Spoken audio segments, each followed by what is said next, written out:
think at this point, if you are working for the Trump White House and you don't come out of this a billionaire, you might be the most naive or clueless person on the planet. Here's why I say that. Today, Donald Trump engaged in straight up market manipulation. And here's what happened, because I actually fell for it. So a couple days ago on this very channel, I posted that I was under the impression that somebody on Twitter lied and said 90-day pause on tariffs coming. And it seemed that on that news alone, the market ripped before ripping back down. I think this was like on Friday, or maybe it was on Monday.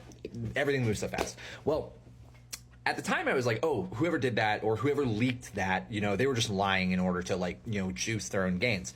It appears now that actually that was a tease for what was to come. And that in reality, perhaps the Trump White House or the people around Trump wanted to test the waters to see what the market reaction was going to be.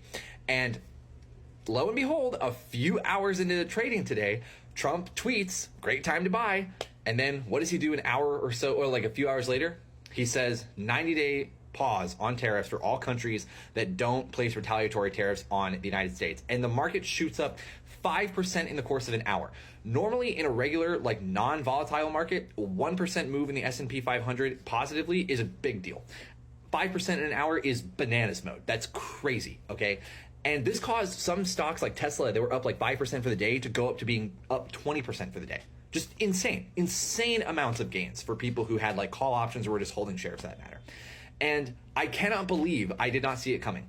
I cannot believe that I, as cynical as I am about how it is that these people operate, didn't just put two and two together and like understand that this is what was happening. Like, of course, they were like letting institutions and all their friends who were in the financial sector, sell and cash out, on the last week or so where the market was like tumbling, and then waiting for the equities prices to be lower. That way they could buy back in or put in call options, whatever, and then juice the gains, because Trump is unilaterally able to do that, which of course explains why it is that people in Congress didn't rush to stop him. Duh. I feel so silly, but that's okay. I'm only human. Mr. Trade Representative, are you aware that the tariffs have been paused? I am, yes. When were you made aware of that?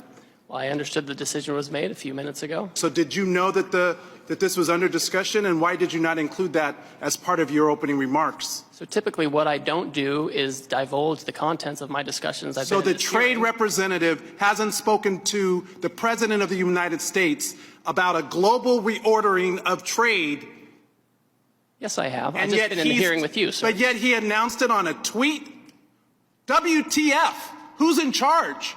The President of the United States is in charge. It looks like your boss just pulled the rug out from under you and paused the tariffs, the taxes on the American people. There's no strategy. You just found out 3 seconds ago, sitting here, we saw you.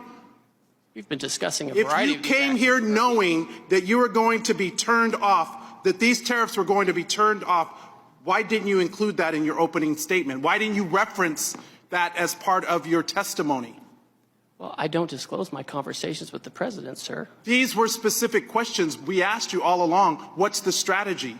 These are real consequences for the American people and small businesses. I had a group of small businesses in my office earlier today talking about the impacts of these tariffs on aluminum and steel. This is amateur hour, and it needs to stop. What does this even mean for your negotiating strategy? How are you in charge of negotiation if the President is tweeting about this from wherever the hell he is? Earlier today, Trump tweeted on Truth Social, "Now is a good time to buy." An hour later, he announced that he was doing a 90-day pause on all the tariffs he did, and that they would be at a much lower rate, exception for China. The minute he did it, and I know because I have a stock market tracker on my computer. The minute he announced that, the S&P 500 shot up by about 7%. If that is not market manipulation, I don't know what is. If only there were agencies that weren't loyal to him to conduct some type of investigation. They are playing you folks. They're playing with your money. They're playing with your retirement. There's like me, like a guy, I work paycheck to paycheck, but I still have a couple, I have a 401k and I do have a couple $3,000 or $4,000 in the stock market. And I actually made a lot of money for me with Nvidia stocks last year. And like the most money that I've ever made outside of working a regular job that I've ever done. And I bought myself a new car with it. And he's literally just playing with your money. It is insane. This is like having the Mad King from Game of Thrones as our president, but it's not as cool. It's just like a fat, orange, sweaty guy with a toupee instead of like, you know, some kind of like crazy, cool, mythical king that has like dragons and shit. Like, I would rather have that.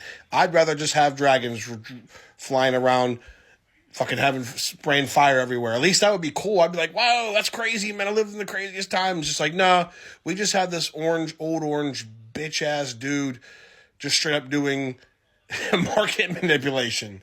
This country fucking sucks, bro. First big name politician buying the dip, and that's Marjorie Taylor Greene, who's a United States representative. On 4/4, she purchased $275,000 worth of stock. Marjorie Taylor Greene usually reports her purchases just a few days after, and so that happened on 4/7. I believe they have up to 30 days to report them. I'm going to post what she bought on the screen, her trading report, and I'm also going to list them off some of the big names. She purchased Apple, Amazon, Berkshire, Caterpillar, Dell, FedEx, Impinj, PI, I've never heard of that stock, JP Morgan, LRCX, Lululemon, Nike, Qualcomm, and a couple others. Ultimately, there were 19 trades. Each trade was between $1,000 and $15,000, and those totaled $275,000. Most of these trades were made on 4/4 and reported on 4/7.